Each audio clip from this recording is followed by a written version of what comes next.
Bonjour à toutes et à tous et bienvenue sur cette nouvelle vidéo, amis joueurs et joueuses d'échecs. Là on va voir un exercice assez compliqué puisqu'en fait il y a une grande variante qui peut arriver. Alors c'est un exercice qui était apparu hier sur le site chess.com et dans cet exercice on va voir en fait une menace de mat complètement dingue qui va apparaître. Alors le trait est au blanc. Ceux qui veulent essayer de chercher par eux-mêmes, n'hésitez pas à mettre pause et à chercher par vous-même. Pour les autres, je vais vous donner la solution. Elle est assez complexe, surtout à partir du deuxième coup. Donc ok, on a deux pions qui sont tout près d'aller à dame. Donc ce qu'on va faire, c'est que logiquement, on va pousser notre pion avec les blancs pour menacer d'aller à dame rapidement. Et puis de pouvoir, menacer de gagner cette partie. Alors, on peut imaginer que le roi prenne ici, par exemple, une variante que je n'avais pas encore regardée. Mais dans cette configuration, alors, il suffirait simplement de jouer peut-être le coup roi E1 au roi E3 pour empêcher le pion de passer et ensuite faire dame et puis gagner la partie facilement. Imaginons un truc tout simple, roi E1, ok, le roi qui essaierait de revenir vers le pion.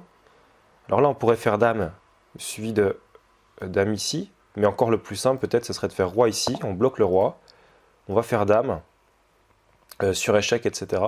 et gagner la partie facilement. Si le roi remonte, c'est pas un problème, on prend ce pion et il n'y a pas de souci. On va faire dame.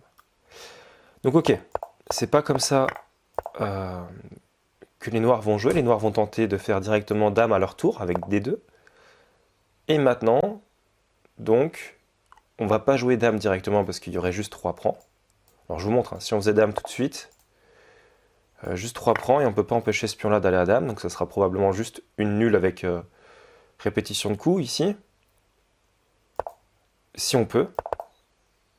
Mais on va jouer le coup, alors après la poussée en D2, que je vous laisse chercher. Si vous voulez chercher, je vous laisse le chercher un petit peu, mettez pause et cherchez-le. Pour les autres, je vous donne la solution, elle est vraiment pas simple. En fait, elle joue sur cette menace de mat ici. Vous allez voir que cette menace de mat va être reportée à chaque fois par des mouvements de dame pour finir par mater un roi qui serait sur cette case H7. Alors je pense que vous devez commencer à comprendre le truc. Donc ok, le coup c'est juste fou H8 dans cette configuration. Et que se passerait-il si jamais les noirs faisaient dame? Eh bien tout simplement ici, il y aurait donc la promotion du pion des blancs en dame. Ok, donc si le roi part ici, il se fait mater, hein, tout simplement. Donc ça c'est juste pas possible. Et s'il remonte ici, en fait il va rentrer dans un réseau de maths grâce au contrôle de la case D5 par le pion C4, qui empêchera finalement le roi de repartir.